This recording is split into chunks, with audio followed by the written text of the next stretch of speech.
just phenomenal. I mean, he's historical in this sport. Awesome. How cool is it to be affiliated with? It's absolutely. just like that, you know? Simple as that. So, needless to say, when it comes to that history behind that guy, I feel like I'm part of history now. Oh, you are. You are, absolutely. All right, so you guys are going to be unveiling this out of Pomona, and that is going to be just too cool. I mean, that is going to be simply amazing. You guys are going to be doing this, what, Thursday night? Yep, Thursday night. Or, no, you know what, Jerry, I'm sorry, it's not going to be Thursday night. All right. This is going to be Thursday, hopefully right before our first qualifying attempt. So not only will there be pressure on the team to make sure that we're not rusty when we go to the starting line, we're going to have to make sure that we fit this unveiling in there too.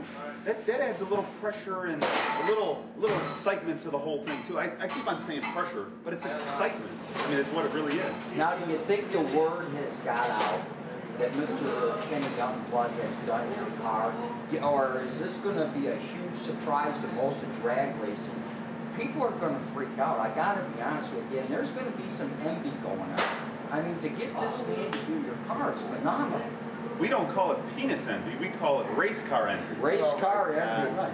Is that legal? Well, it's video now, so we can leave it in there. Howard Stern cars. Yeah, there right, you go. Exactly. But is this a pretty good held secret? I mean, yeah, nobody knows. All right.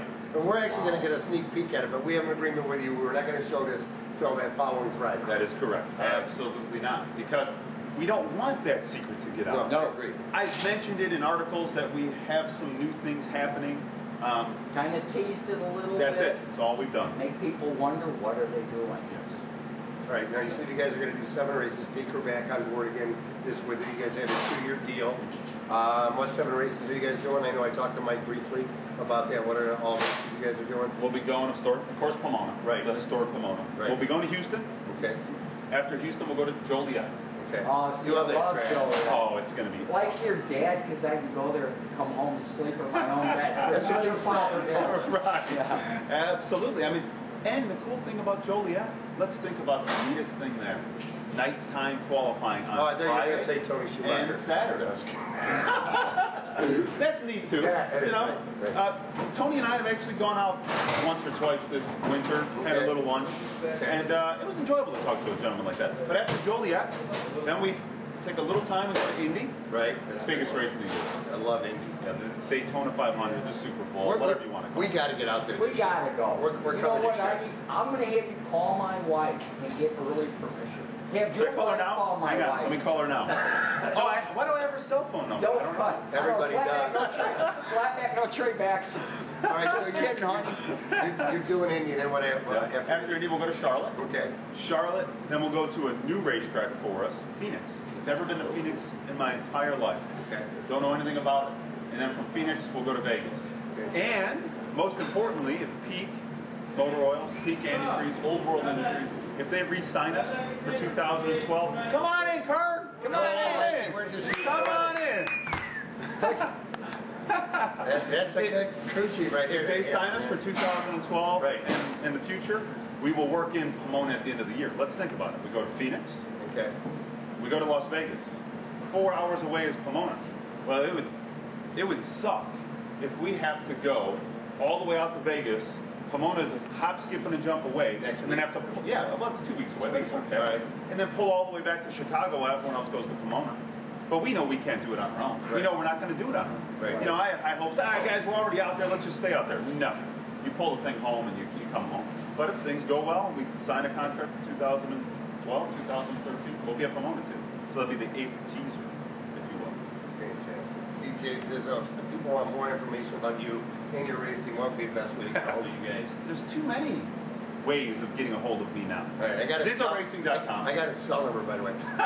Let's not give that out. It rings too much already. 847. Facebook, Okay. TJ Zizzo. We're friends now. I poke you every now and Do again. you? Yes, I do.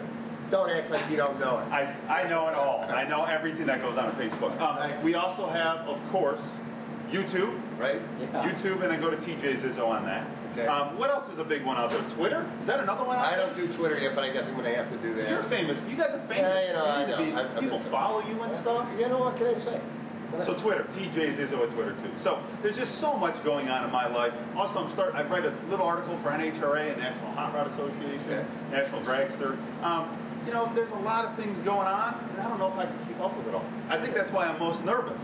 You know, there's so much going on in my life where I used to just go to the first race of the year, lollygag, have a good time, and it's a business, my friend. You're doing quite well. And we're really proud to be associated with you as well. Thank you, man. And you guys, once again, you popped my cherry in the PR world. Well, you know, back in what, 2004? I've been known to pop a few of my days. Don't kid yourself. We know it's because of Tina. Right. We realize it's all about Tina, and we've accepted that. I got to be honest too, though. Not knowing that much about drag racing, Nikki was, but it's a great sport. Unfortunately, I don't know why, but TV does not quite capture it as well as the track. I encourage everybody to get out to the track this year and support some of these local drivers. It is amazing. When you're there and you get your nitro tears and they pop that throttle and your heart jumps out of your chest, it is just simply amazing. I agree. Once you see one of them babies fire up, you will never be the same. It is outstanding. Like that? Did I get that across? Oh, you're scared. And that's our no marks. Now tell everybody. That was the sound of a Top Fuel car. I know. Okay. All right, now tell everybody. And we were talking to TJ Zizzo. He's homegrown. He's right here in Lincolnshire. So I mean, it's pretty cool to have a race car driver right in our hometown. As a matter of fact, weren't you the fastest teenager in the world? In the world. How did that come about? 16 years old, my mom and dad said, hey, you want to drive this car? I had worked on it my whole life, basically. And I said, sure, I'll drive the car. I'm 16 years old. What the hell do I know? They had a steering wheel. Right, I had a steering wheel. I didn't even know how to drive a Ford Escort, for God's sake. So there I was, went to Indianapolis, started attaining my license 1 week after I turned 16. And it took me about a year to attain my license because my mom and dad wanted to work me into it slow. But when I got involved, I got out of the car the first time I hit the gas, and I got out of the made the turn again to the quarter mile. Actually, I stopped on the racetrack again to the quarter mile. My mom and dad came around, and I said, Dad, what's so hard about that? This isn't difficult.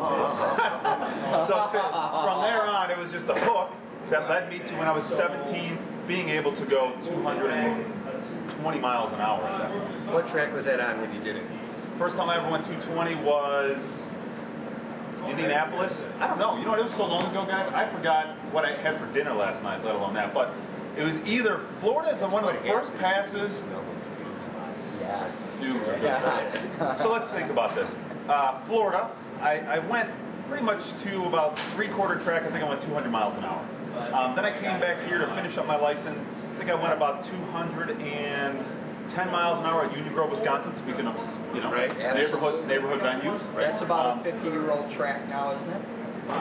Somewhere right. It's old. We have that right here. Right. And then after that, my first event was in Bowling Green, Kentucky, and that's probably when I did it. 17 years old, Bowling Green, Kentucky.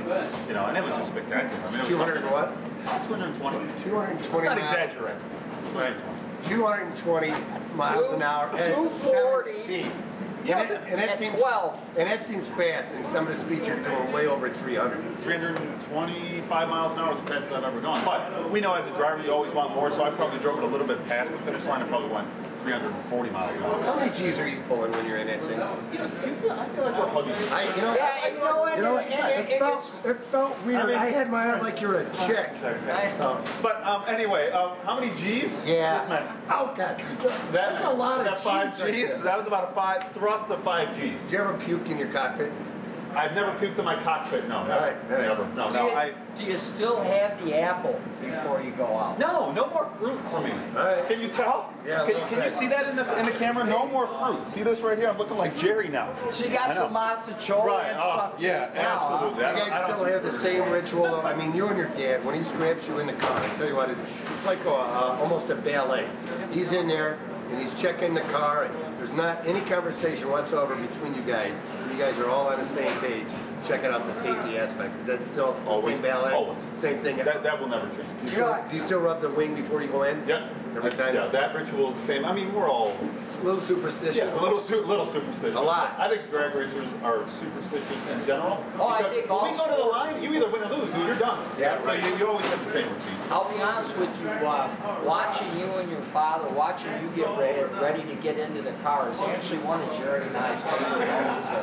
Because one of the crew members puts you in the car, goes through all the straps, checks. Straps the heck out of you. Then your father comes over by himself. There is no one but you and your father, and he makes sure, just like a good dad, he makes sure everything is to his satisfaction before he allows you to look out.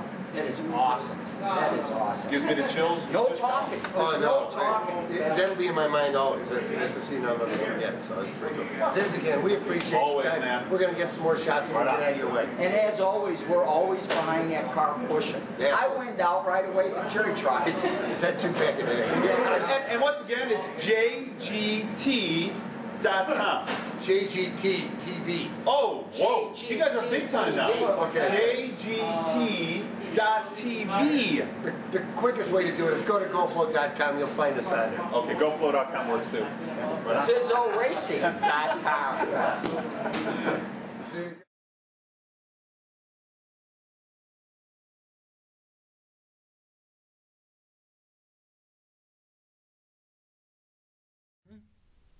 Well, that's all we have for today, folks. Thanks for joining us, but make sure you tune in next week for another fine episode of Jerry's Garage Talk. Keep your lug nuts tight. Your friend and lubed. We're gone. Bye-bye. Peace.